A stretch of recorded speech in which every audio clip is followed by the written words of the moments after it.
दिव्यता कधीच राहणार नाही। आणि त्याचं कारण आहे, ज्या घरात मांसाहार येतो ते घर घर नाही तर ते घर स्मशान बनतं। कशावरनं तेही सांगते। जर समजा यदा कदाचित माणूस मेला तर मेल्यानंतर त्याचे शेवटचे विधी होतात कुठे? स्मशानात। कोंबड ज्या वेळेला मरेल त्यावेळेला त्याला नेलं कुठं पाहिजे? पण आपण आणतो कुठं? म्हणजे त्याचं मढं आपल्या घरी आल्यामुळे आपलं घर काय होईल? म्हणून विनंती, आणू नका। काही जण म्हणतील बरं झालं सांगितलं कीर्तनात, नवऱ्याला सांगता येईल हॉटेलमधनं खाऊन येऊ, नाही घरी बनवा। फार विचार करणारी माणसं आहेत। पूर्वीच्या काळी सांगितलं की ऐकायची, आता तसं नाहीये। खूप युक्तिवाद करणारी माणसं आहेत आणि तर्क करणारी माणसं आहेत। पण आपलं शरीर तरी का स्मशान बनवा? जर तुम्ही खात असाल तर त्याचा शेवट जर आपल्या शरीरात झाला तर शरीर स्मशान बनणं कमी होणार नाही। आणि शरीराला स्मशान बनवणं हे काही मानवजातीसाठी योग्य नाही। म्हणून माझी विनंती आहे की मांसाहार करू नका, माळकरी व्हा। आता ऑलरेडी जे माळकरी असतील ते म्हणतील ताई पुढची स्टेप सांगा, कारण आम्ही ऑलरेडी माळकरी आहोत। म्हणजे किमान टाळकऱ्यांना तरी असंच वाटत असेल, ताई आम्ही आहोत माळकरी, आम्हाला कशाला सांगताय? आम्ही सगळे माळकरी आहोत। आहात ना? नसाल तर घाला बुवा। तुम्हाला तर हात जोडून विनंती आहे, माळा घाला।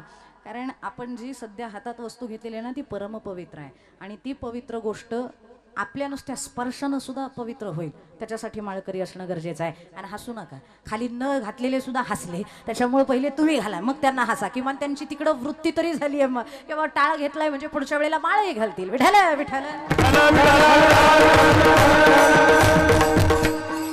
पुढची स्टेप आहे, 12 ठिकाणी गोपीचंदनाचा टिळा असला पाहिजे। कारण हे शो ऑफ करायचं आहे की आम्ही वारकरी आहोत, म्हणून 12 ठिकाणी गंध। आणि हे मी म्हणते म्हणून करू नका, नारायणजींचं एक भक्तिसूत्र आहे, त्याच्यामध्ये भक्तानं कसं असलं पाहिजे याचं वर्णन आहे। म्हणजे 12 ठिकाणी कुठं कुठं गंध असावा तेही सांगते। ललाटे केशवम विद्यात कंठौ श्री पुरुषोत्तमम नाभौ नारायणम देवम वैकुंठम हृदयस्तथा दामोदरे वाम पार्श्वे दक्षिणे त्रिविक्रमम मूर्धे चैव ऋषिकेशम पृष्ठतः पद्मनाभः कर्णयो यमुना गंगा बाहो कृष्णम हरि तथा असे 12 ठिकाणी गंध लावायचे। कळले ना कुठं कुठं? तुमच्या चेहऱ्यावरनच कळलं तुम्हाला काही नाही कळलं ते। आता परत एकदा मराठीत सांगते, आता ऐका। कपाळाला लावायचं आहे आणि कपाळाला तर टिकला म्हणजे टिकली असेल, गंध असेल, कुंकू असेल, असलंच पाहिजे। कारण ज्याच्या कपाळाच्या मध्यभागी आपण जर कुंकवाचा टिकला लावला किंवा जर यदा कदाचित तुम्ही टिळा लावला तर त्या कपाळाच्या भ्रुकुटीच्या आतमध्ये अत्यंत मध्यभागी चंद्रामृताचं तळ असतं। त्याला स्पर्श केल्यामुळं, त्याला टच केल्यामुळं ते अमृत शरीरामध्ये स्रवतं आणि दिवसभरामध्ये एक एनर्जी जी क्रिएट होते ती खूप पॉझिटिव्ह असते। आणि ती पॉझिटिव्ह एनर्जी डेच्या म्हणजे दिवसाच्या शेवटच्या क्षणापर्यंत तुम्हाला ताजीतवानी ठेवण्यास मदत करते। म्हणून पूर्वीच्या काळी वैदिक धर्मामध्ये बाहेर म्हणजे उंबऱ्याच्या बाहेर पडायच्या अगोदर पुरुष असेल स्त्री असेल गंधाला गंध लावल्याशिवाय बाहेर जात नव्हते। जर यदा कदाचित बिगर गंधाचा माणूस बाहेर पडला तर 4 चौघ विचारायचे काही घडलंय का घरात? फक्त सुतक असेल तेवढेच, काही 10 दिवस आमच्या कपाळाला काही नसेल, पण एरवी कंटिन्यू आमच्या कपाळाला टिकल्या असायच्याच, टिळे असायचे, पण ते आता दिसत नाही, हे दुर्दैव आहे। म्हणून टिळा किमान कपाळाला तरी लावत चला। कपाळाला लावायचंय, कंठाला लावायचंय, नाभीला लावायचंय, हृदयाला लावायचंय, जिथं शेंडी राखतो तिथं लावायचंय, पाठीला लावायचंय, दोन्ही बाजूच्या कानांना लावायचंय आणि दोन्ही बाजूच्या भुजांना म्हणजे बाहेरना लावायचंय। झाले ना 12? हा झाले? झाले की नाही? मोजलीच कुठं? तुम्ही कीर्तन करा, आमचं कुठं लक्ष आहे तुमच्याकडं? आम्ही फक्त बघतोय तुमच्याकडं। लक्ष तुला पाहते रे लागला असेल, गेला ग बाई शो गेला। असा विचार मनामध्ये झाला, काय काय करीतोय मनापरी नाही की नारायणा। फक्त मोजून 30 मिनिटं माझ्याकडे आहेत, तुमच्या 30 मिनिटाच्या सातबऱ्यावरती माझं नाव टाका आणि मन लावून कीर्तन ऐका। विठ्ठल विठ्ठल। मी हे सांगत होते, 10च सांगितले, तुम्ही 2 जाणून बुजून राखून ठेवले होते, तुमचं लक्ष आहे की नाही हे बघायला। आता 2 कुठले राहिले ते सांगते। दामोदरे वाम पार्श्वे आणि दक्षिणे त्रिविक्रमम असे 12 ठिकाणी गंध लावायचे। काही जण म्हणतील ताई एवढे सगळे लावल्यानंतर जोकर नाही का दिसायचो? काय म्हणतील लोक आम्हाला? एकादशीच्या दिवशी फक्त लावा, देवाला दाखवा, वाटल्यास परत धुवून काढा, पण लावणं गरजेचं आहे। कारण हे वारकऱ्यांचं लक्षण आहे। गोपीचंदन ओटी, तुळशीच्या माळा, हार मिरविते गळा रे, म्हणून हे सगळं करत चला। त्यानंतर तिसरी गोष्ट सांगितलेली आहे ती म्हणजे एकादशी करा। एकादशी कशी करा? अंबऋषी राजासारखी करा। अंबऋषी राजा कसे करायचे ते सांगते, ते तशीच आपणही केली पाहिजे। दशमीच्या रात्री 2 कप्प्यात मावेल एवढं जेवण करायचं, पुन्हा काही खायचं प्यायचं नाही।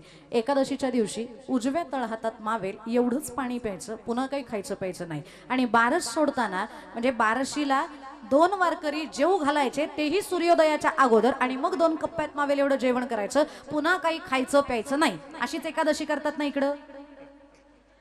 सोडून देऊ अशा करायच्या असतील तर. आमची एकादशी म्हणजे दशमीच्याच रात्री इतकं दाबून खातात की 10 दिवस उपाशी राहिलो तरी चालेल. काळजी करू नका. कष्टकरी माणसाला, कामकरी माणसाला अंबऋषी राजांनी इतकं मोठं पारणं जमणार नाहीये एकादशीचं. म्हणून आमच्या पुणे जिल्ह्यामध्ये जुन्नर नावाचा एक तालुका आहे, तिथं कोंडाजी बाबा डेरे नावाचे फार मोठे संत होऊन गेले. त्यांचं असं म्हणणं होतं, कष्टकरी आणि कामकरी म्हणजे कामगार वर्गानं एकादशीच्या दिवशी दिवसातनं एक टाइम फलाहार करा, पण एकादशी करा. तरी नाही सहन झालं, पोट फारच दुखायला लागलं तर सकाळ आणि संध्याकाळ 2 टाइम फलाहार करा, पण एकादशी करा. तरी नाही सहन झालं तर 3 पार्ट करा, सकाळ दुपार संध्याकाळ 3 टाइम फलाहार करा, पण एकादशी करा. आणि तरी नाही सहन झालं तर बकरीसारखं चरा, पण एकादशी ही जमेल बुवा आम्हाला, कारण नितीन दादांना तर जमायचीच नाही अशी इतके. त्यामुळे एकादशी बकरीसारखं चरून का होईना पण करणं गरजेचं आहे. आणि का करायची त्याचं कारण नारदजी भक्तिसूत्रात सांगतात, अन्न भुक्तेन यत् पापम जातम पंचदिशर्दिने हे एकादशोपवासेन तत्सर्वं विलयम भवेत. 15 दिवसामध्ये त्याज्य वस्तू पोटात गेली असेल आणि तिचं पातक जर डोक्यावरती असेल ना, तर एकादशीच्या एका दिवसाच्या उपवासानं तत् सर्वं विलयम भवेत, त्या पापाचा नाश होतो एकादशीमुळे. म्हणून व्रत एकादशी करीन उपवासी गायीन हरनिसी मुखी नाम. आणि याच्यानंतर पुढची 4थी गोष्ट सांगितलेली आहे, 5 पारणी करा. एकादशी सारख्या 5 उपासाला आपण बांधलेलो आहोत. ते 5 उपास कोणते? कृष्णाष्टमी म्हणजे कृष्ण जन्म, रामनवमी म्हणजे राम जन्म, नरसिंह जयंती, वामन जयंती आणि महाशिवरात्र, असे 5 उपास आपल्याकडनं घडले पाहिजेत. आणि सगळ्यात शेवटी आहे ती म्हणजे वारी. देहू, आळंदी, नाशिक, त्र्यंबकेश्वर, पैठण आणि पंढरपूर अशा 5 वाऱ्या आपल्याकडनं झाल्याच पाहिजेत आणि आयुष्यात एकदा तरी त्या पायी झाल्या पाहिजेत. वारी का करा? काही जण म्हणतील ताई वारीला जायला आम्हाला काही येतच नाही.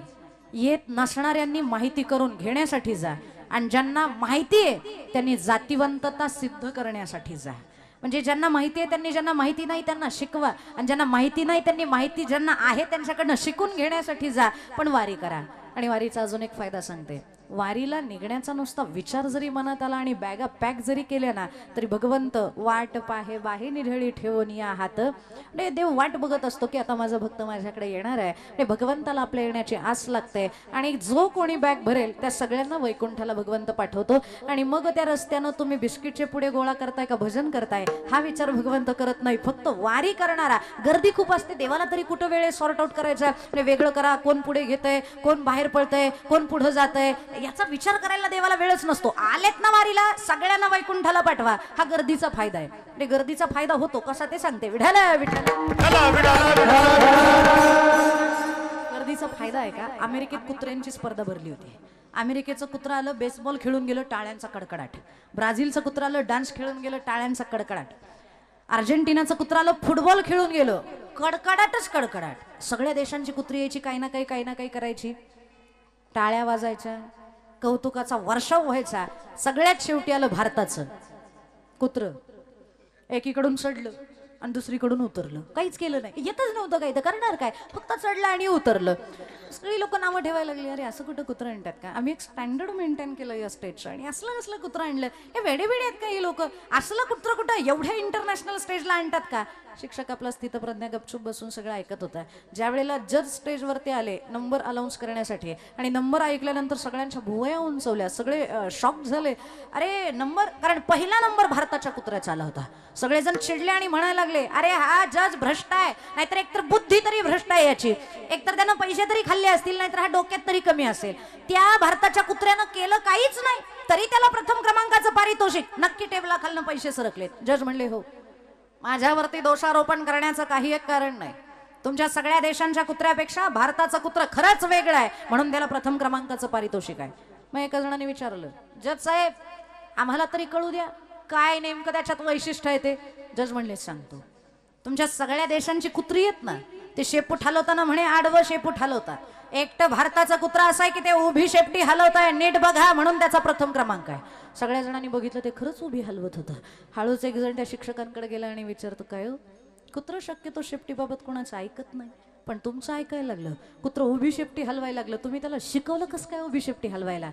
शिक्षक म्हणले, छे, मी त्याला काही शिकवलेलं बिकवलेलं नाही, मी त्याला मध्य मुंबईतून उचलून आणलाय. त्या मुंबईत इतकी भयानक गर्दी आहे की त्याला आडवं शेपूट हलवायला जागाच नाही, पर्यायानं उभी हलवावी लागते.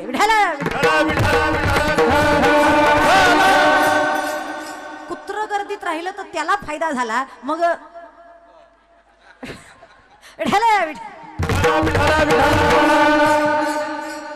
माझा युक्तिवाद आहे, पण आता संत मत सांगते.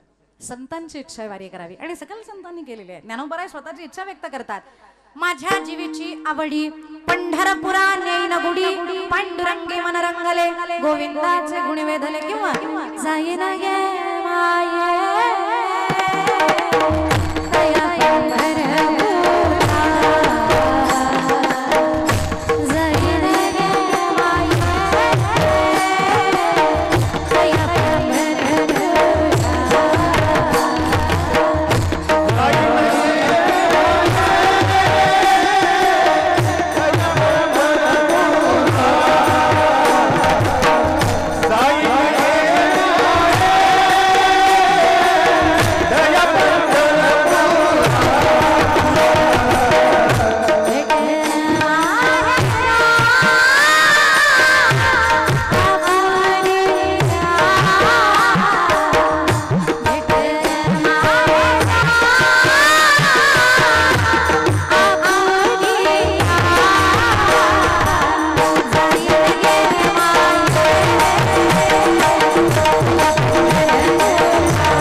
यांच्यासाठी जोरात टाळ्या वाजवा.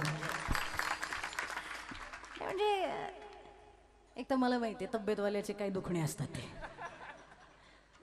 चालायला नको वाटतं, कीर्तनात खुशाल नाचता येतो आणि चोपदार बाकी चोपदार आहेत. काय हाईट, काय पर्सनॅलिटी, काय मिशा, जाई गे बाई तया पंढर भेटे ना माहेरा आपुलिया. फक्त ज्ञानोबराय नाही म्हणत, तुकोबराय सुद्धा हेच म्हणतात, ಸ್ವಲ್ಪ वाटे चला जावो वाटे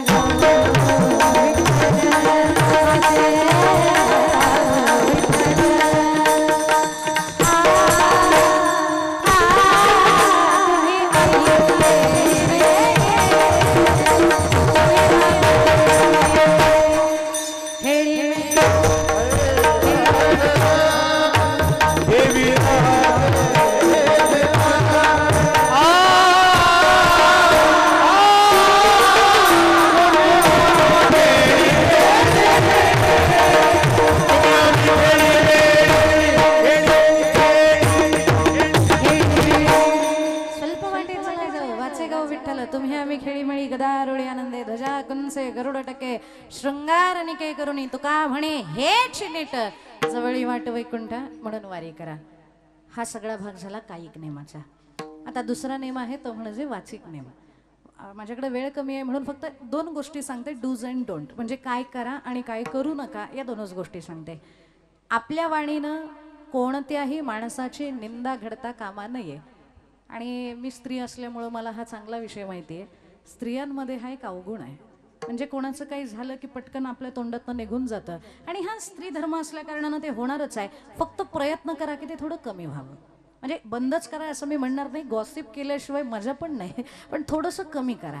कारण जर एखाद्याचं पाप तो करून त्याची फळं भोगत असेल ना, त्यानं केलेलं पाप नुसतं आपल्या तोंडात जरी आलं ना तरी त्याच्या पापाचे निम्मे भागीदार आपण होतो. म्हणून अजिबात वाईट काही बोलायचं नाही, बोलण्याचे नाही. एका देवाविण काही किंवा एका हरिविण काही, भगवंताचं चिंतन करेन, तद व्यतिरिक्त अजून काही करणार नाही. हा झाला वाचिक नेम. एकच भजन करा, एक गाव आम्ही विठोबाचे,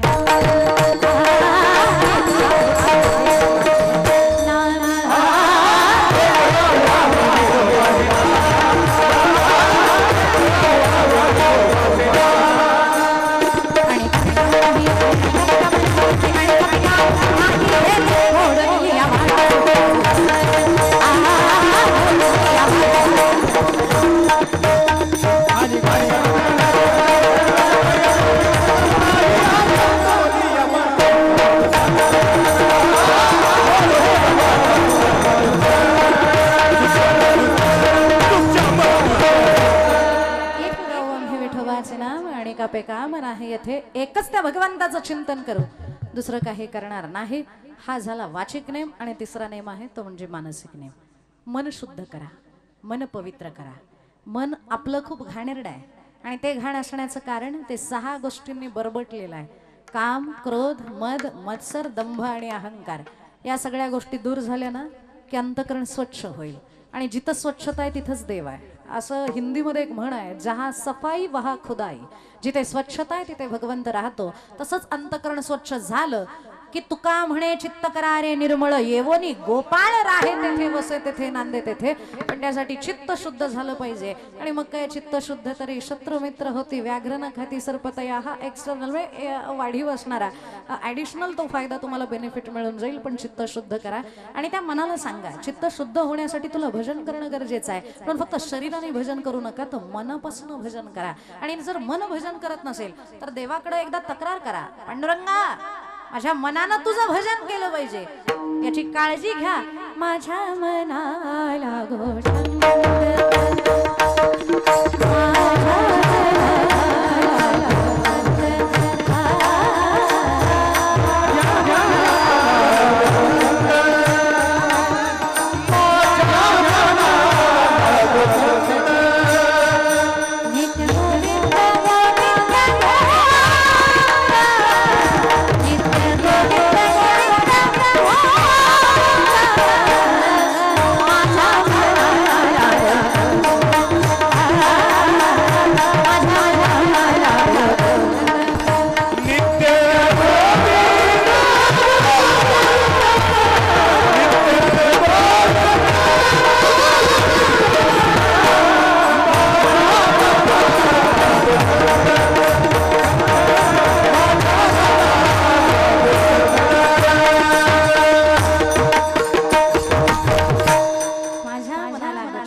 नाथांचं मत आहे. देवा माझे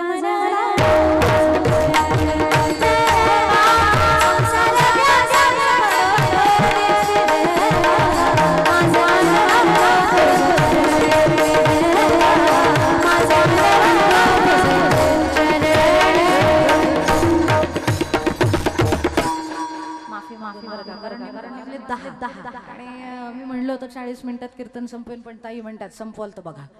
त्यांनी दम दिल्यामुळे थोडं वाढ होते. माझ्या मनाला गो छंद नित्य गोविंद गोविंद, किंवा देवा माझे मनाला गो तुझे चरणी. किंवा एके ठिकाणी त्या मनाला सांगायचंय भजन कर.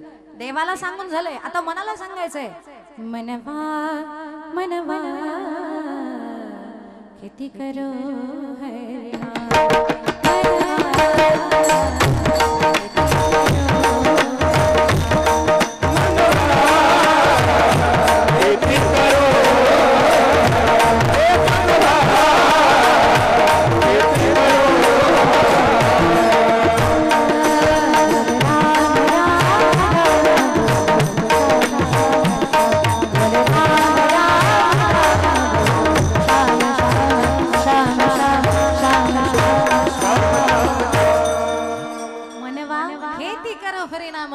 आणि मन एकदा पवित्र झालं, शुद्ध झालं, त्याच्या भजनामध्ये लागलं की आपल्याला मानसिक नेम जमला. आणि या तिन्ही नियमांचं पालन करणं म्हणजे भक्तीची एंट्रन्स तुम्ही पास आउट होणार. ही एंट्रन्स आहे. मग भक्ती अंतरंग आहे. अंतरंग म्हणजे अहम ब्रह्मास्मी, अयमात्मा ब्रह्म, तत्वमसी, सर्वम खलविदम ब्रह्म, या ब्रह्मवाक्यांचा बोध होणं. पहिल्यांदा विचारायचं स्वतःला, आहे मी कोण याचा करावा विचार. म्हणे ज्ञानेश्वर निवृत्तीचा, मी कोण आहे विचारा स्वतःला कधीतरी. कधीच नाही आपण अंतर्मुख होत, कधीच नाही जात स्वतःला आतमध्ये विचारायला. आणि स्वामीजींचं, स्वामी विवेकानंदांचं एक वाक्य आहे, दिवसभरामध्ये 5 मिनिटं तरी ध्यान करणं गरजेचं आहे.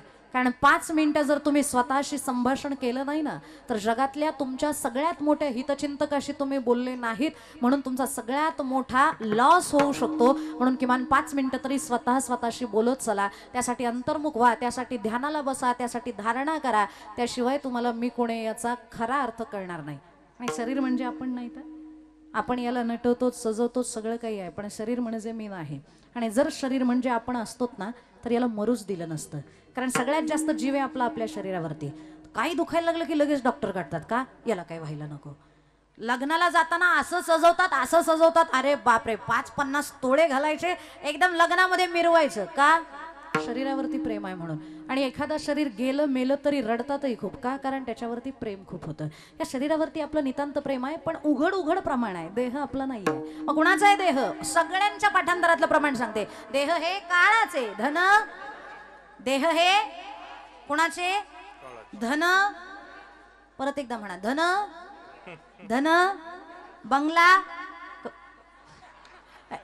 बंगला माझा आहे बरं का, फॉर्च्युनर आपली आहे बरं का, हे 50 तोळे आपले आहेत बरं का, 50 कोटी रुपये बँक बॅलन्स आपलं आहे. पण हे सगळं आपलं नाही आहे. हे सगळं आपण फक्त म्हणतो आपलं आहे. तर एक प्रमाण आहे की ते कराशीला माझं माझं शेवटी कोण काय तुझं सावध राहावे. काहीही आपलं नाहीये, फक्त आपला अहंकार आहे, आपली अहंता, हे माझं ते माझं.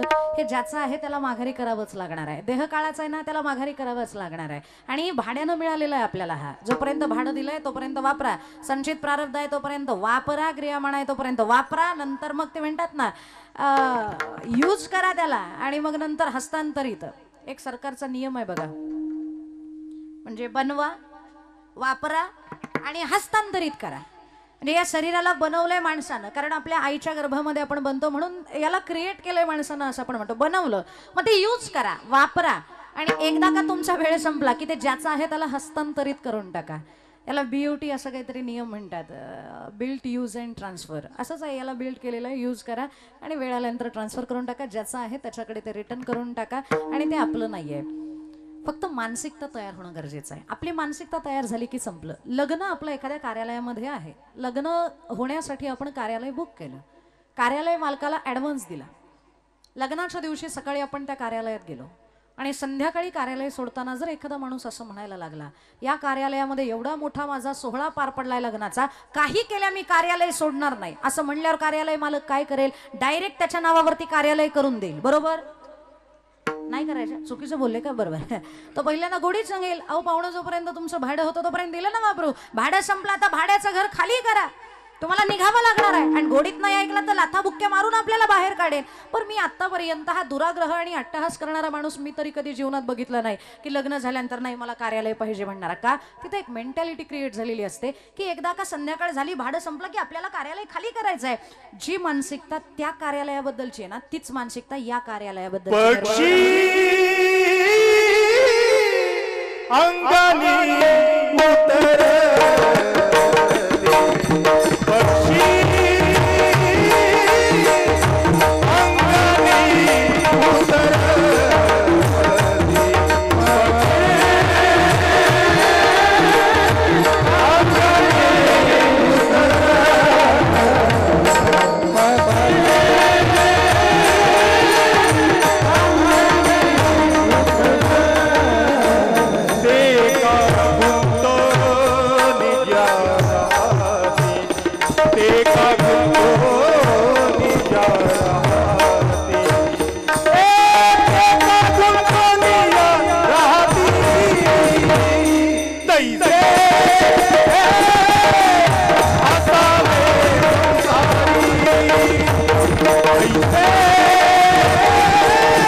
पक्षी अंगणी उतरती ते का गुंतवणीया राहती तैसे असावे संसारी.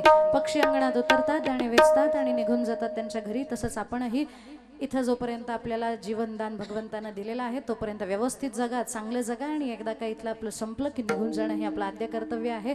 क्विक निघावं लागणार आहे आणि मरायच्या अगोदर या देहाची सार्थकता आणि या विचारापर्यंत आपण पोहोचलो पाहिजे, जे तुकोबरायांना उत्तर सापडलं. आणि ज्ञानोबराय हा प्रश्न विचारतात, आहे मी कोण याचा करावा विचार म्हणे ज्ञानेश्वर निवृत्तीचा. आणि त्याचं उत्तर तुकोबरायांना सापडलं. तुकोबराय सांगतात, मी कोण आहे? मी वासुदेव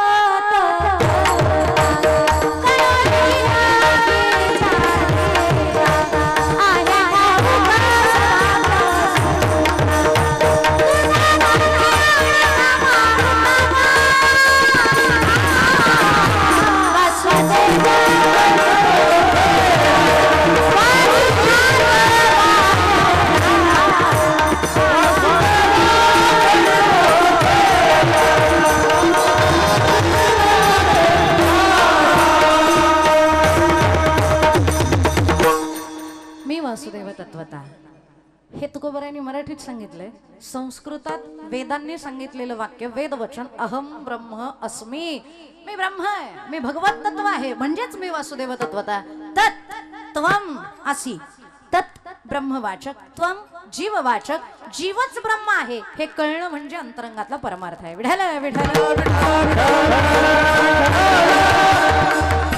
आणि हे सगळं कळणं म्हणजे आपल्या जीवनाचं हित आहे. पण ते हित आपल्याला करण्यासाठी थोडीशी घाई करायची, कारण आपल्याकडे वेळ कमी आहे. किती वेळ राहिलाय आपल्याकडे अंदाजे? आयुष्याचा विचारला हो मी, कीर्तनाचा ऑलरेडी संपलेला आहे. आयुष्याचा किती राहिलाय नाही सांगा. पुढच्या 2 तासात काय होईल सांगू शकत नाही, पुढच्या क्षणाला काय होईल हे सांगू शकत नाही. त्याच्यामुळे हे सगळं करण्यासाठी थोडीशी घाई करा. जेव्हा हे सगळं सिद्ध आहे, हात चालावया पाय तव तू आपले स्वहित पाहे, तीर्थयात्रे जाय चुकू नको. पण परमार्थ करत असताना कोणतीच भीड मनामध्ये ठेवू नका, कोणाचंही भय मनामध्ये ठेवू नका आणि भीती दूर करून त्या भगवंताचं चिंतन करायला सुरू करा. एका माणसाने मला विचारलेला प्रश्न, आणि मी हा मुद्दा आवर्जून मांडतीये, कारण सध्या समाजामध्ये सगळ्यात मोठी भीती जी आहे ती भीती हीच आहे. ती पहिल्यांदा तुमच्या मनातली काढून टाकते. त्या माणसानं मला सांगितलं, ताई परमार्थ करण्याची इच्छा आहे, पण आत्तापर्यंत परमार्थ कधी केलेला नाही. इथून पुढे जर परमार्थाला लागलो तर समाज नावं ठेवेल, त्याचं काय? हे लोक म्हणतील ना, घ्या इतके दिवस याला परमार्थ सुचला नाही, आता करून करून भागला आणि देवपूजेला नाही, असं लोक म्हणतील ना. लोक इतके विचित्र आहेत ना सज्जन हो. तुम्ही चांगलं काम करत असाल तरी नावच ठेवणार आहेत, आणि वाईट काम करत असणार तरी नावच ठेवणार आहेत. हा मुद्दा मी आवर्जून रिपीट करतेय, पुन्हा पुन्हा सांगते. त्याला कारण आहे, जगत में सबसे बडा रोग क्या कहेंगे लोग. लोक काय म्हणतील हा सगळ्यात मोठा लागलेला रोग आहे आपल्याला. त्याच्यामुळे हा रोग पहिले मनातनं काढून टाका. लोक काही बोलू द्या, कारण लोक कोणालाच चांगलं म्हणत नाहीत. कीर्तनकार झाले मला तर हे 21वं वर्ष चालू आहे. म्हणजे माझं वय नाही सांगितलं मी, कीर्तन करते त्याला 21 वर्ष झालं. कीर्तनकार नव्हते तोपर्यंत कोणाचं टोई नाही ऐकून घेतलं, पण कीर्तनकार झाल्यापासून मी जाम लोकांच्या शिव्या खाल्ल्या आहेत. कीर्तनाला गेले नाही शिव्या, उशिरा गेले नाही, आज दिलेत मला असं नाही म्हणायचं, पण बऱ्यापैकी देतात शिव्या आम्हाला. पण वारकर म्हणजे कीर्तनकारालाच नाही, कीर्तनकार, गायक, वादक, वारकरी सगळ्यांना नावं ठेवणारी लोक आहेत. काही काही जण तर म्हणतात हे रिकाम टेकडेच आहेत, यांना काही कामं धंदे आहेत का, यांना दुसरं काही जमत नाही म्हणून कीर्तन करत फिरतात. या निंदा आहेत आमच्याबद्दलच्या. सध्या लोकांमध्ये जो सगळ्यात मोठा गैरसमज आहे ना, तो हाच आहे की कीर्तनकारांना दुसरं काही काम नाही, त्यांना काही दुसरं जमत नाही म्हणून कीर्तन करतात. सगळ्यात मोठा गैरसमज आहे हा. गैरसमज पहिल्यांदा काढून टाका. आमचे कीर्तनकार सुद्धा वेल एज्युकेटेड आहेत, उच्च विद्या विभूषित आहेत. आमचे बरेच कीर्तनकार डॉक्टर आहेत, इंजिनियर आहेत, कलेक्टरही आहेत. सध्या नवीन पनवेलचे एक कलेक्टर आहेत गर्जे नावाचे, ते कलेक्टर आहेत, त्यांनी डॉक्टरेट केलेला आहे, पण तरी कीर्तनकार आहे. त्यांना दुसरं जमत नाही म्हणून नाही, तर ज्ञानोबा तुकोबांच्या तत्वाचा हा प्रभाव आहे. नाथबाबांचे जे वंशज आहेत ते स्वतः इंजिनियर आहेत, सॉफ्टवेअर इंजिनियर आहेत, पण तरी कीर्तनकार आहेत. माझ्याबद्दलही सांगते, काही जण म्हणतील लोकांचं तुम्ही किती शिकलात का 12वी नापास आहे, असं काही नाही. मी स्वतः BSc केलंय मायक्रोबायोलॉजी मधनं, मी MBA केलंय HR मधनं. उद्या जरी सगळं काही सोडून दिलं ना तरी 5 लाखाचं पॅकेज मला बसल्या जागेवरती मिळू शकतं. आणि आमच्या भागामध्ये तसे IT पार्क फार मोठमोठे आहेत. सहज मला 50 ते 60 हजार पगार मिळू शकतो माझ्या MBAच्या बेसवरती, कारण फर्स्ट क्लास विथ डिस्टिंक्शननी पास आउट झालेली मी आहे. पण तरीही ते सोडलंय आणि कीर्तन करते. त्याला एकमेव कारण आहे, ते म्हणजे ज्ञानोबा तुकोबांचे विचार कोणीतरी कुठं समाजापर्यंत पोहोचवले पाहिजे. दिशाहीन झालेला समाज हा योग्य दिशेला आला पाहिजे. एका जणानं तर मला मेसेजच केला होता, जो मुलगा first class with distinction pass out होतो तो कलेक्टर होतो, 75% वाला बिझनेसमॅन होतो, 65% वाला नोकरी करतो, 35% वाला पॉलिटिक्स मध्ये जातो, आणि नापास झालेला महाराज बनतो. आणि बाकीचे वरचे सगळेजण त्याच्या पाया पडतात. म्हणजे 35% पाडण्या इतकी सुद्धा बुद्धिमत्ता आम्हा कीर्तनकारांना नाही, असं त्याचं म्हणणं होतं. म्हणून मी त्याला माझा रिझल्ट पाठवला होता MBAचा. 35%च नाही, फर्स्ट क्लास विथ डिस्टिंक्शन आणि 83% पास झालेली आहे म्हणलं मी. त्याच्यामुळं कीर्तनकारांना काही जमत नाही असं समजण्याचं काही कारण नाही, पण तरी लोक समजतात. बरं असो, मला त्यांच्याबद्दल विचार करायचा नाही, पण लोक आम्हाला नावं ठेवतात. माझं काय म्हणणं आहे, आत्तापर्यंत कीर्तनकाराला वारकऱ्याला नावं ठेवत असाल ना, आजपासून डबल नावं ठेवा. नीट आहे का? आत्तापर्यंत जेवढं नावं ठेवत असाल ना त्याच्यापेक्षा डबल नावं ठेवा. पण जर कीर्तनकाराला, चांगल्या मार्गात भगवंताचं भजन करणाऱ्याला जर नावं ठेवत असाल तर किमान गावातला 2 नंबरचा धंदा करणारा जो माणूस आहे, किमान त्याचं तरी कौतुक करा. मग त्याला तरी म्हणा, वा काय काम करतोय, कीप इट अप, करत राहा, देव तुझं भलं करो, तुझा 2 नंबरचा धंदा 4 पटीने वाढव, त्याला तरी आशीर्वाद द्या किमान. पण त्याच्याबद्दलही हेच मत असतं, काय खरे 12च्याच भावात जाणार आहे. म्हणजे चांगल्या मार्गाला आलेला वारकरीही चांगला नाही आणि 2 नंबरचा धंदा करणाराही चांगला नाही. मग चांगलं कोण आहे? आता मौल्यानं तुम्हाला सांगते, आता तुम्ही इथे कीर्तनाला येताना साड्या बिड्या व्यवस्थित घालून अशा चापून चुपून रस्त्यावर निघाल्या ना, तुमच्या शेजारणी असतात ना, तुमच्याकडे बघून स्माईल करतात, चला चला म्हणतात, आणि तुम्ही पुढे गेल्यावर लगेच मैत्रिणीला म्हणतात, बघ कशी शायनिंग मारती. आणि तीच बाई रस्त्यावरनं कशी चालायला लागली की म्हणतात, तिला रस्त्यावरनं चालायची पण अक्कल नाही, काय म्हशीसारखी उड्या मारत चालली. पंचायत आहे, सरळ चाला तरी बोलतात, उड्या मारत चाला तरी बोलतात. त्याच्यामुळे लोकांचा विचार करायचा नाही. तू का म्हणे हासे जाना, तू का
म्हणे हासे जाना. नाही असंच करा सगळेजण, कानच द्यायचं नाही. कोण काय म्हणते कोण काय नाही याचा विचार करायचा नाही. एखाद्या माणसानं घरात पूजा केली ना, म्हणजे वास्तुशांत असो सत्यनारायण असो, पूजा केली की म्हणतात कशाला करायची, पसारा करण्याचं काम आहे सगळं. आणि नाही पूजा केली की आचारभ्रष्टी म्हणतात. पूजा केली की पसारा आणि नाही केली की आचारभ्रष्टी असं कोण म्हणतात, लोक म्हणतात. संसार केला तर दोषी म्हणतात आणि नाही केला तर आळशी म्हणतात असं कोण म्हणतात, लोक म्हणतात. एखाद्याकडे पैसा पाणी आला नाही तर करंट्या कपाळाचा म्हणतात आणि जास्त आला की मातला म्हणतात असं कोण म्हणतात. एखाद्याच्या घरी जाऊ नका गर्विष्ठ म्हणतात आणि सारखंच जा घर बुडव्या म्हणतात असं कोण म्हणतात. आता ही लोक कोण आहे ते आपण लोकांनीच ठरवायचे.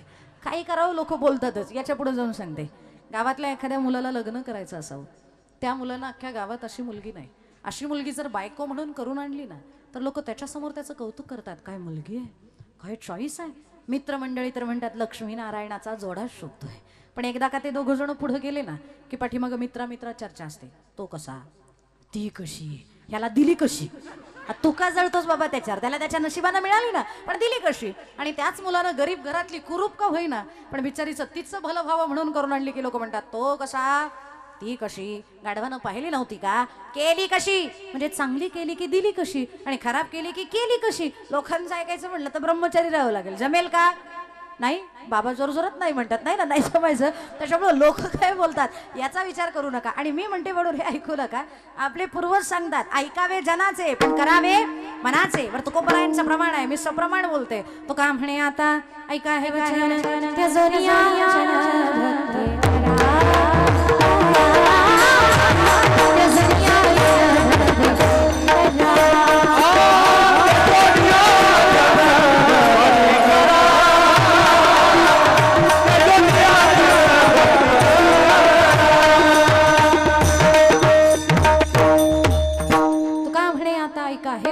त्यजोनिया जनभक्ती करा. लोक काय म्हणतात याचा विचार करू नका. नाही आतापर्यंत परमार्थ केला हरकत नाही, झाले गेले पाहू नका, त्याला जामीन आहे तुका. पण इथून तरी पुढे, आता तरी पुढे तरी पुढे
आयुष्य नका करू नाश आयुष्याचा, आणि भजन करणं हेच आपलं हित आहे.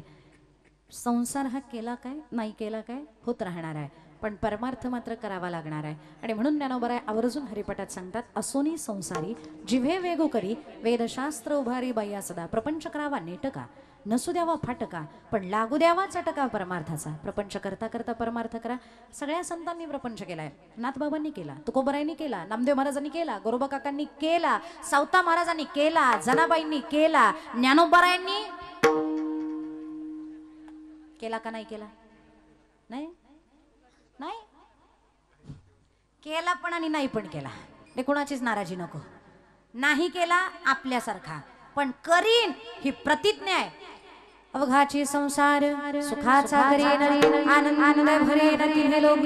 हे विश्वची माझे गरज वृत्ती अंतकरणामध्ये ठेवली, सर्व समावेशकता त्यांच्या त्या प्रमाणात आली, आणि जगाचा संसार सुखाचा करीन ही त्यांची प्रतिज्ञा आहे. आपल्यासारखा निश्चित नाही केला, पण व्यापक प्रपंच त्यांनीही केला. त्याच्यामुळे त्यांचं आपल्याला सांगणं आहे, प्रपंच करा, पण प्रपंच करताना त्या प्रपंचाला परमार्थाची जोड द्यायला विसरू नका. कोणत्याही क्षेत्रात असाल तरी लक्षात राहू द्या, आपल्याला परमार्थ करायचा आहे. काही तरुण मंडळी आम्हाला म्हणतात, ताई आमचं क्षेत्र परमार्थ असतं तर फार जोमानं परमार्थ केला असता, पण क्षेत्र परमार्थ नाही, त्याच्यामुळं परमार्थ करण्यासाठी बंधनं आहेत, काही अडचणी आहेत, आणि काही प्रोटोकॉल जपावे लागतात. सगळ्यात मोठं उदाहरण सांगते, ज्यांच्या जन्मानिमित्तानं हा सप्ताह आपण या ठिकाणी आयोजित केलेला आहे, ते क्षत्रिय कुलावतंस राजाधिराज शिवबाराजे. हे छत्रपती होते, राजे होते, साधू संत नव्हते. त्यांच्याकडे शक्ती होती, युक्ती होती, पण त्यांना हे माहिती होतं, जर स्वराज्याचं स्वप्न साकारच करायचं असेल तर नुसती शक्ती आणि युक्ती असून जमणार नाही, तर त्याला भक्तीची जोड द्यावीच लागणार आहे. म्हणून एवढे मोठे छत्रपती शिवबाराजे तुकोबरायांना शरण येतात. मग त्यांच्याच मातीत, त्यांच्याच खानदानात, त्यांच्याच कुळात जन्माला आलेली आपण माणसं आहोत. आपण का शरण जाऊ नये संतांना? पण आमचा एक सगळ्यात मोठा प्रॉब्लेम आहे, आम्ही फक्त छत्रपतींचा गुणगौरव करतो, पण त्यांच्या मार्गाने मात्र आम्ही चालत नाही. इथं जर मी आता म्हणले ना, छत्रपती क्षत्रिय कुलावतंस राजाधिराज शिवाजी महाराज की, काय आवाज आहे, पण तो अभिमान फक्त आमचा इथपर्यंतच मर्यादित राहू नये, ही मर्यादित अपेक्षा आहे. त्यांनी जे केलंय ते करणं हे आपलं आद्य कर्तव्य आहे. ते ज्या मार्गाने गेले त्या मार्गाने आपण गेलं पाहिजे. ते जर तुकोबरायांना शरण जाऊ शकतात तर आपण का जाऊ शकत नाही? काही जण म्हणतील, पण ताई तरुणपणी हे सगळं करणं डाऊन मार्केट नाही का? कोण विचारेल मला, कोण खाईल परमार्थात आल्यावरती? म्हणजे ज्या तरुणांना हा गैरसमज आहे, संप्रदायात आल्यानंतर इज्जत कमी होईल, मान मिळणार नाही, अशा लोकांना सांगते, वारकरी संप्रदायामध्ये जो मान आहे, जी इज्जत आहे आणि जो सन्मान आहे, तो इतर कुठल्याच क्षेत्रात नाही. आणि हे सुप्रियाताईंचं मत नाही, तो वारकरी संप्रदायाचा दावा आहे. कशावरनं तेही तुम्हाला सांगते. प्रपंचात लोक तुम्हाला मानतात, पण कुठपर्यंत? जो वरी चळन गा तो वरी म्हणती माझा, मानिती लहान थोर देह सुखाची काजा. आणि एकदा काही मावळली की आला बागुला जा, हातपाय चालतात तोपर्यंत सगळेजण म्हणतात माझा आहे माझा आहे. पण एकदा का सगळ्या विधी बसल्या जागेवर व्हायला लागल्या ना, पोटची पोरं सुद्धा हा माझा बाप आहे आणि ही माझी आई आहे सांगायला लाजतो. का? Age increase value decrease. तुमचं वय वाढलं तुमची किंमत कमी होत जाते. तसं आमच्या संप्रदायात होत नाही. संप्रदायामध्ये वय कमी तोपर्यंत किंमत कमी. भेटत नाही असं नाही, कमी प्रमाणात भेटते, पण जसजसं वय वाढत जाईल तस तशी किंमत सुद्धा वाढत जाते. आणि नाही जरी आम्हाला आमच्या मुलाबाळांनी सांभाळलं ना, तरी समाज आम्हाला तळहातातल्या फोडाप्रमाणे सांभाळतो. ही ताकद जर कशाची असेल ना, तर ती माझ्या वारकरी संप्रदायाची आहे. आणि म्हणून संतांचं आवाहन आहे, संप्रदायात या. संप्रदाय सोडून अजून काही क्षेत्र असे आहेत की त्या क्षेत्रात गेल्यावर तुम्हाला मान मिळेल, पण कुठपर्यंत? तुमच्याकडे राईट्स आहेत, पॉवर आहे तोपर्यंत. एकदा का ते पद संपलं आणि पदाला माझी लागलं की किंमत कमी होते, तसं आमच्याकडे होत नाही. एकदा का एखादं पद आम्हाला लागलं की आमच्या पदाला माझी लागत नाही. आता मी कीर्तन कराय वयाच्या 90ला मला कीर्तन करायला जमणार नाही. वयाच्या 90ला जर समजा आमच्या कांचनताईंनी सांगितलं किंवा आमच्या जयश्रीताई म्हणल्या, ताई कीर्तनाला येऊ नका, किंवा सदिच्छा भेट द्यायला तरी या. जर माझ्या वयाच्या 90ला मी तुमच्या या सप्ताहाला भेट द्यायला आले आणि इथल्या त्या वेळच्या तरुण मुलांनी जर माझं आगमन झाल्यानंतर असं अनाऊन्स केलं ना, आज या ठिकाणी महाराष्ट्रातील सुप्रसिद्ध माजी कीर्तनकार सुप्रियाताई यांचं आगमन झालेलं आहे असं म्हणतील का? हा, एखाद्या वेळेला मला आजी म्हणतील, पण माझी म्हणणार नाहीत. ही ताकद संप्रदायाची आहे, म्हणून संप्रदायात या. आणि आता शेवटचा फायदा सांगते. माझा वारकरी गरीब आहे. माझ्या वारकऱ्याच्या अंगावरची कपडे कदाचित 4 ठिकाणी फाटलेली असतील.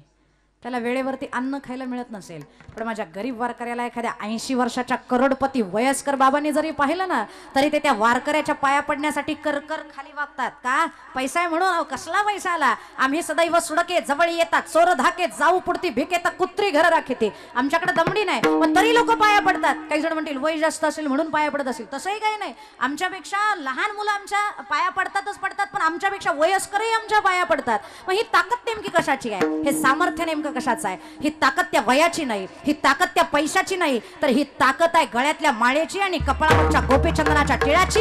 ही ताकद आहे माझ्या वारकरी संप्रदायाची. आणि म्हणून संतांचं आवाहन आहे, संप्रदायात या, इथं तुम्ही जे मागाल ते देण्याची तयारी आहे. जे जया पाहिजे ते मागाल ते देऊ. आणि हे करण्यातच तुमचं हित आहे. पण हे हित कशात आहे हे आपल्याला माहिती नाहीये. ते माहिती करून घेण्यासाठी संत लागतात. आणि ज्यांच्या अंतकरणाला, ज्यांच्या चित्ताला आपलं हित माहितीये, आशांच्याच हित चित्त ज्यांचं जाणतं, म्हणजे ज्यांचं चित्त आपल्या हिताचा विचार करणार आहे, आशांना आपण शरण गेलं पाहिजे. ज्यांना आपलं उचित कळतं तेच आपले हित जाणू शकतात. ही व्याख्या तुकोबरा या अभंगाच्या प्रथम चरणात.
साधू संत बोलावे मानलं अशी जबरदस्त आवाजात ताकद आहे. म्हणजे इतका वेळ मी प्रमाण म्हणले, पण कोणी साधं उठून पण नाही उभं राहिलं. पण तुमच्या प्रमाणात इतकी ताकद आहे. ते बाळ आहे ना तिथं असलं नाचत होतं तुमच्या चालीला. आणि नंतर मला कळलं ते ताईंचंच आहे. ते आमच्या कार्ट्याशिवाय दुसरं कोणी करूच शकत नाही.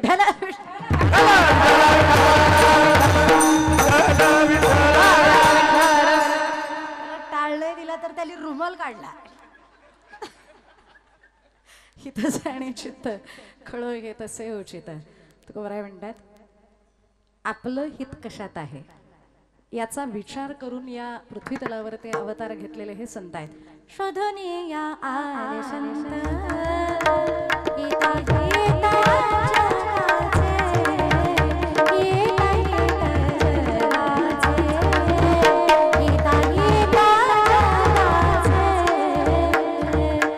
शोधून आले संत हिता नाहीत जगाचे, जगाच्या कल्याणा संताच्या विभूती, देह कष्टविती परोपकारी येथे उपकारासाठी आले घरजा वैकुंठी.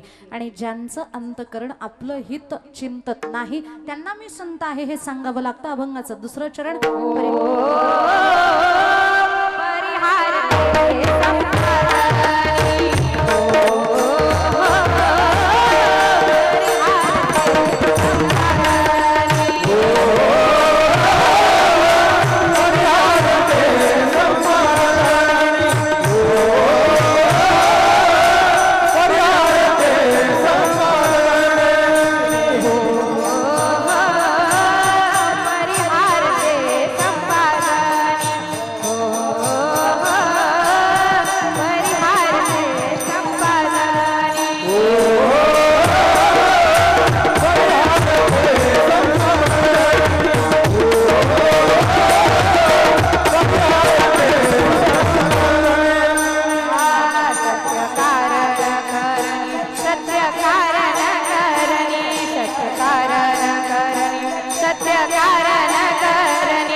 कडक आवाज आणि तो पण एकदम परफेक्ट सुरात गाणं हे फार महत्त्वाचं आहे. कारण काळी दोनला गाणं एकतर वरती जाणं शक्य नसतं, नाही तर एकदम खाली म्हणणं फार कठीण असतं. पण त्या स्वरामध्ये ताई गाते.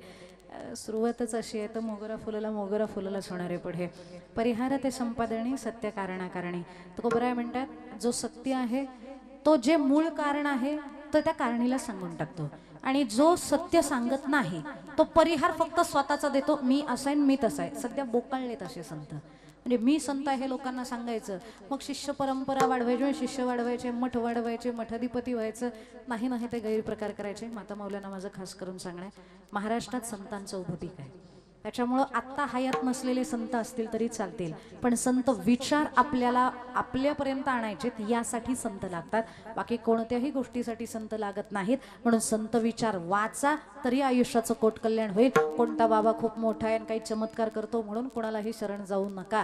चमत्कार करण्याजोगती परिस्थिती सध्या राहिलेली नाही. आणि असे कित्येक तरी चमत्कार करणारे बोंधू जे आहेत त्यांचं पितळ उघड या मीडियानं पाडलेलं आहे. पूर्वीचा काळ जो होता त्यावेळेला अन्यथा कर्तुम शक्ती अंगामध्ये असल्या कारणाने या गोष्टी घडू शकत होत्या. पण आता घडण्या इतकं घडू शकतील, आत्ताही घडतील, पण त्यासाठी तितकी साधना करणारी माणसं राहिलेली नाही आहेत. त्याच्यामुळं कुणालाही शरण जाऊ नका आणि कोणाच्याही भूलतापांना बळी पडू नका. ज्ञानोबा तुकोबांसारखं एवढं मोठं देणं महाराष्ट्राला लाभलेलं असताना कुठेही जाण्याची आवश्यकता नाही. तुझं आहे तुझं पाशी परी तू जागा चुकलासी. आणि हे संत कधीच म्हणत फिरले नाही की मी संत आहे. तुकोबरायांचा तर मोठेपणा सांगते, एवढा मोठा तुकोबरायांचा अधिकार की दगडांनी तुकोबरायांच्या बरोबर भजन केलेलं आहे. पण ते तुकोबराय स्वतःबद्दल काय वर्णन करतात माहितीये? मी तवा नाथ अपराधी कर्म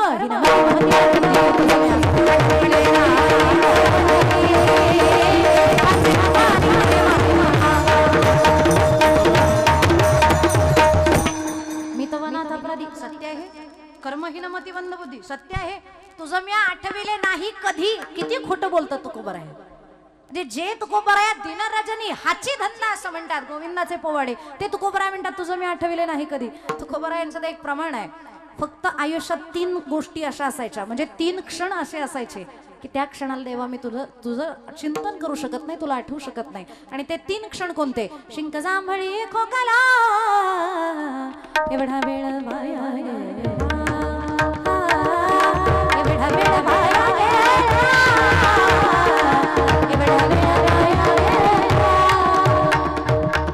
3 क्षण सांगितले. शिंकताना देवा तुझं भजन घडत नाही, खोकताना तुझं भजन घडत नाही, आणि आळस देताना भजन घडत नाही. शिंकताना कधीच आपल्याला राम नाही म्हणतायत. म्हणजे शिंकून इथं ना घरी गेल्यानंतर ट्राय करा. शिंकताना नाही राम म्हणतायत, खोकताना सुद्धा राम नाही म्हणतायत. आळस देताना हा तो प्रयोग इथं जमेल, कारण कीर्तनात जांभळ्या जास्त येतात. त्याच्यामुळे जांभळ्या देताना राम म्हणून बघा. नाही जमत. एवढे 3 क्षण सोडले ना देवा, तर एक क्षण सुद्धा असा नाही की त्या क्षणाला मी तुझं चिंतन केलेलं नाही, तुझं भजन केलेलं नाही. अखंड तुझं चिंतन करतोय मी, असं एकीकडे म्हणणारे तुकोबराय म्हणतात तुझं मी आठविले नाही कधी. हा संतांचा मोठेपणा आहे. अखंड चिंतन करून सुद्धा मी चिंतन करत नाही म्हणण्या इतपत त्यांच्यामध्ये अधिकार आहे.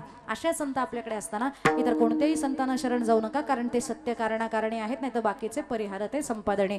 आणि यांची परीक्षा होते पण, म्हणजे योग्य वेळ आल्यानंतर पितळ उघडं पडतं म्हणतात ना. सोन्यातला हिनकस धातू काढायचा असेल तर फक्त त्याची अग्निपरीक्षा व्हावी लागते. अग्निपरीक्षामध्ये भोंदू बाजूला पडतात आणि सत्य साधू बाजूला पडतात. कारण सोन्याची शुद्धता ज्या वेळेला ते वितळवायला सुरुवात होते त्यावेळेला त्याच्यातला हिनकस धातू जळून जातो आणि उरतं ते निव्वळ सोनं असतं. म्हणून सध्या उरलेलं महाराष्ट्रात आहे ते फक्त निव्वळ सोनं आहे. आणि सध्या वर्ण जे पडतंय तो आधातू आहे, तो धातू हा शुद्ध नाही, याची थोडीशी चौकशी करा. आणि म्हणून तुकोबराय तिसऱ्या चरणात सांगतात वर्दळ ते नुतरे कसे आगीमध्ये ते रसी. आणि तुकोबराय म्हणतात आम्ही सत्य करतोय, कारण जरी खोटं आत्ता मोठं वाटत असेल तरी कालांतरानं एक खोटं लपवण्यासाठी 1000 खोटी बोलावी लागतात. म्हणून आम्हाला असत्य वचन बोलायचंच नाहीये. जे बोलायचंय ते सत्य बोलायचंय आणि सत्य कर्मालाच साह्य व्हायचंय. तुका म्हणे सत्य कर्मा भावे साह्य आणि घातलीय भय नरका जाणे. हे भविष्यासाठी आमच्या चांगलं आहे. म्हणून लोकांना आम्ही आमच्याकडे येऊ नका सांगतो, फक्त भजन करा. कोणतं भजन? विठोबाय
आणि हे पुढे तुम्हाला फायद्याचं आहे. म्हणून तुका म्हणे करून खरे ठेवित आहे पुढे बरे. आणि हे सत्यवचन आपल्यापर्यंत पोहोचणारे संत कोणते त्यांचं नाव तुम्हाला सांगते. लक्ष देऊ नाही का ज्ञानेश्वर मापुरी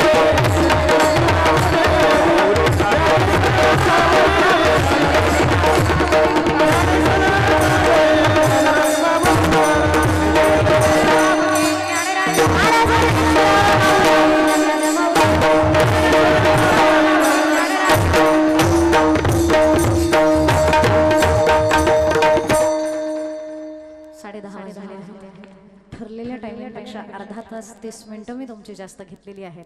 आणि तुम्ही अजिबात जांभळ्या न देता कीर्तनाला इथं बसून राहिलेले आहात. तुमच्या अजून वाट बघण्याची चरमसीमा गाठावी अशी माझी इच्छा नाही आहे. अधिकचा वेळ घेणं हे कीर्तनकारासाठी उचित नाही. आणि 1 दिवसीय कार्यक्रम असता तर म्हणलं असतं उद्या थोडी इथे तुम्हाला बोलवायचं आहे, पण उद्या परत येणं गरजेचं आहे. त्याच्यामुळं आज नियमाच्या फार बाहेर गेलेली आहे. याच्या अजून बाहेर जाणं हे माझ्यासाठी हितावह नाही आणि सप्तासाठी सुद्धा योग्य नाही. आणि म्हणून झालेली सेवा तुम्हा सर्व संत सज्जनांच्या चरणी सादर समर्पित करते. सेवेला पूर्णविराम देण्याअगोदर पुनश्च एकदा ज्यांनी या ठिकाणी मला कीर्तनाचं निमंत्रण दिलं त्या महाराष्ट्रातील सुप्रसिद्ध कीर्तनकार, महिला कीर्तनकारांमध्ये ज्यांचा प्रथम क्रमांक लागतो ते आमच्या कांचनताई जगताप उकिरडे. दोन्ही आडनावं सांगते कारण परत माहेरकडच्यांना राग येईल. वाढवली आम्ही, मोठी केली आम्ही, शिकवलं आम्ही, आमचं नावच काढून टाकलं पार. त्याच्यामुळे दोन्ही नावं. कांचनताई जगताप उकिरडे ताईंचे मी ऋण व्यक्त करते ज्यांनी या कार्यक्रमाचं आयोजन केलेलं आहे. त्या जयश्रीताई खरजूल यांचेही मी ऋण व्यक्त करते कारण त्यांनी आयोजन केलेलं आहे. ज्यांचं सहाय्य या सप्ताहाला लाभलेलं आहे ते खासदार हेमंत भाऊ हेमंत भाऊ गोडसे त्यांचेही एकदा ऋण व्यक्त करते आणि सेवेला पूर्णविराम देण्या अगोदर आज या ठिकाणी कीर्तनाच्या साथीला जमलेली जी गुणीजन मंडळी आहेत, ज्ञानवृद्ध, तपोवृद्ध, वयोवृद्ध, तुमच्या चरणी नतमस्तक होते. ताईनं सुद्धा फार सुंदर साथ केलेली आहे, पाठीमागच्या ताईने पण सुंदर साथ केलेली आहे. तुमचे ऋण व्यक्त करते, वेणेकरांचे ऋण व्यक्त करते आणि सगळ्यात शेवटी जाता जाता या तिघांचं खास कौतुक करते. कारण आमचे नितीन दादा असतील, आमचे संकेत दादा, बरोबर ना, ते वयामानाने जरा लक्षात राहत नाही माझ्या, त्याच्यामुळे विचार म्हणजे संकेत दादा असतील आणि ही छोटी दिदी, तुझं नाव काय? क्या बात आहे, नावातच ताकद आहे, ज्ञानेश्वरी ताई. अत्यंत सुंदर साथ त्यांनी केलेली आहे, म्हणून या तिघांचे ऋण व्यक्त करते. आणि चोपदारांचे पुनश्च एकदा भीती वाटतील असेच चोपदार आहेत. कीर्तनकार हालेल काय थोडा सुद्धा. विठोबा रुक्माईच्या भजनाला नाचायला मागं गेले, ते दिसल्यावर परत पुढे आले, नको म्हणलं वो, चुकून लागली गाठी तर व्हायचा कुठं. आणि त्यांनी चांगली साथ केलेली आहे, त्यांचे ऋण व्यक्त करते. आणि पुन्हा एकदा पडद्यामागचे कलाकार, कार्यक्रम सर्वस्वी ज्यांच्यावरती डिपेंड असतो ते साऊंड सिस्टीमवाले, अत्यंत सुंदर तुमची सिस्टीम आहे, म्हणून तुमचंही मनपूर्वक ऋण व्यक्त करते. आणि त्यानंतर या ठिकाणी जमलेला हा जनसमुदाय, व्हिडिओ शूटिंगवाले दादा, ते म्हणतील मगासपासून इथं बसलोय, उभा राहिलोय, आमच्याकडे घोडी बघेच ना, तुमचे ऋण व्यक्त करते. जमलेल्या जनसमुदायाचे ऋण व्यक्त करते. आणि शेवटी एकदा मस्तक हे पायावरी या वारकरी संतांच्या, तुम्हा संतांच्या सर्वांच्या चरणी नतमस्तक होते. आणि खास करून संगमनेरवरनं फक्त ताईंचं कीर्तन आहे म्हणून इथपर्यंत आलेले आमचे मच्छिंद्र दादा हसे, त्यांच्याबरोबर आलेले आमचे भागवताचार्य महाराज, बाळासाहेब महाराज, साबळे, त्यांचेही ऋण व्यक्त करते. परत अजून एक भागवताचार्य या ठिकाणी कीर्तनाला उपस्थित आहेत. मला सगळ्यांची नावं घेणं शक्य नाही आणि मला नाव माहिती नसल्यामुळे थोडासा प्रॉब्लेम होतोय, पण सगळ्यांचे ऋण व्यक्त करते. आणि सेवेला पूर्णविराम देण्या अगोदर, हा जर महिलांचा कीर्तन महोत्सव आहे तर महिला संतांमध्ये अग्रगण्य असणाऱ्या आदिशक्ती मुक्ताबाईंचं भजन इथं झालं पाहिजे, म्हणून 2 मिनिटं सर्वांनी भजन करायचंय. मी सेवा संपवणार आहे. ब्रह्माजी